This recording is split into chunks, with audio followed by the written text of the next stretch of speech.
Alero had always dreamed of owning a successful restaurant. After years of saving, she finally opened Alero's Tasty Bites in a bustling part of town. At first, customers flooded in, praising her delicious meals. "Alero, your hand is blessed though," they will always say, smacking their lips in satisfaction. The aroma of her signature jollof rice and grilled chicken filled the air, attracting passerby like a powerful spell. She felt on top of the world because of the high traffic, unaware that unseen eyes burned with envy, watching her joy in silence.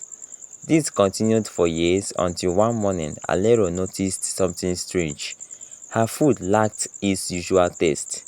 Customers frowned as they ate, whispering among themselves. Some left their plates half finished. Day by day, the number of customers went down. Even her most loyal patrons stopped coming. "Alero, what is happening? This food no be like before," one disappointed customer murmured. Confused and devastated, she couldn't answer the question. She already tried everything, changing her suppliers, washing her utensils with special herbs, and even fasting for spiritual insight. Nothing worked. Fear began to creep into her heart, although she started suspecting that something unnatural was at play. Alero's restaurant shared a compound with an elderly woman named Mama Nkechi. She was a quiet and reserved woman, always clad in thick wrappers, her head covered with a scarf that never seemed to shift. "Nne, how is business?" she would ask in her low, knowing voice, watching Alero with eyes that seemed too deep, too knowing. "We thank God, Mama," Alero would reply, though lately her words carried more worry than gratitude. There was something unsettling about Mama Nkechi. She never ate at the restaurant, yet she always seemed to know when customers complained, she thought. Frustrated and desperate, Alero visited a spiritual seer, a woman known for her wisdom and deep connection to the unseen. She told her everything, starting from how her food was always loved to the point of diminishing. "Say no more, my daughter. Your food is being touched by unseen hands before it reaches the mouths of your customers," the seer said, her voice calm yet foreboding. "Touched? By who? How?" Alero asked, her hands trembling. "Not who. What?" the seer corrected. "At night, before you sleep, pray at midnight. Sprinkle this blessed water around your restaurant and watch closely. The truth will reveal itself." Though skeptical, Alero obeyed and thanked her. That night, as she prayed, a cold breeze swept through the restaurant. Then she heard it, a faint hissing sound near the storage room, because she was close to the storage room. Her heart pounded as she grabbed a lantern and tiptoed towards the noise. As she reached the storage, the hissing stopped, but on the floor, a trail of thick, slimy liquid glistened under the lantern's light. Fear gripped her. She rushed back to her room, locking the door firmly. The next morning, as Alero opened her restaurant, Mama Nkechi appeared at the entrance, her scarf tighter than usual. "Did you hear anything unusual last night?" she asked, her voice smooth like oil on stone. Alero's breath hitched. How did she know? "No, Mama. Why do you ask?" she lied, forcing a smile.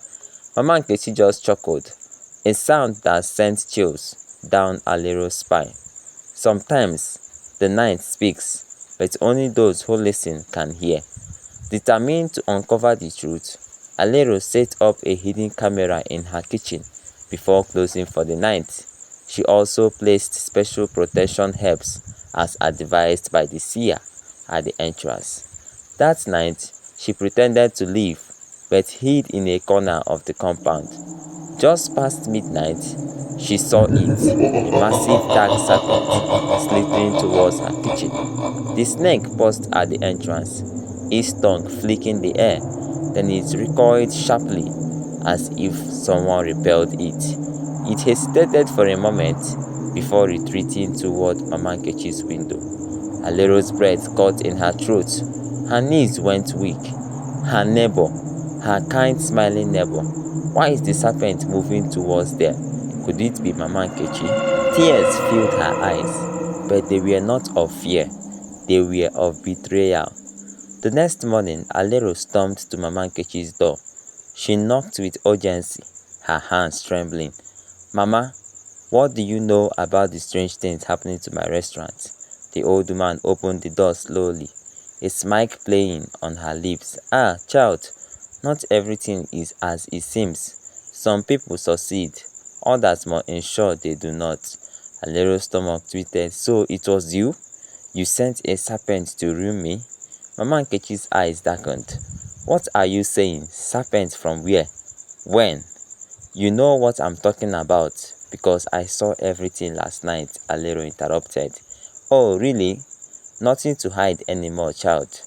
You were growing too fast, child. Some people need to be humbled, Mama Nkechi replied. With so much pain, Alero left. She used the footage as proof. Alero ran to the village chief. The elders gathered, and with the help of spiritual leaders, they confronted Mama Nkechi.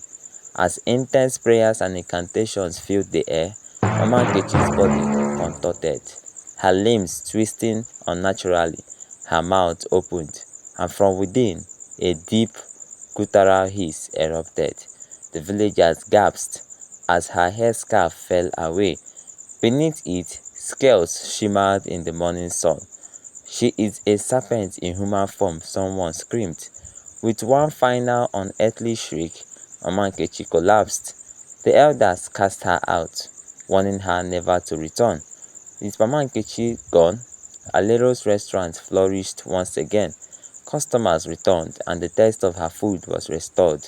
The whispers of the past faded, replaced by the joyful laughter of satisfied diners. She learned a valuable lesson. Evil often hides in the most familiar faces, but with faith, wisdom, and courage, darkness can be defeated.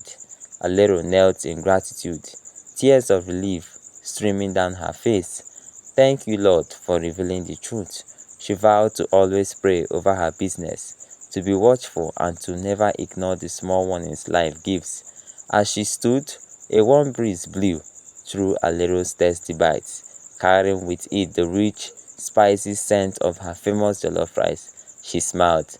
The battle had been won, and her restaurant was once again truly blessed.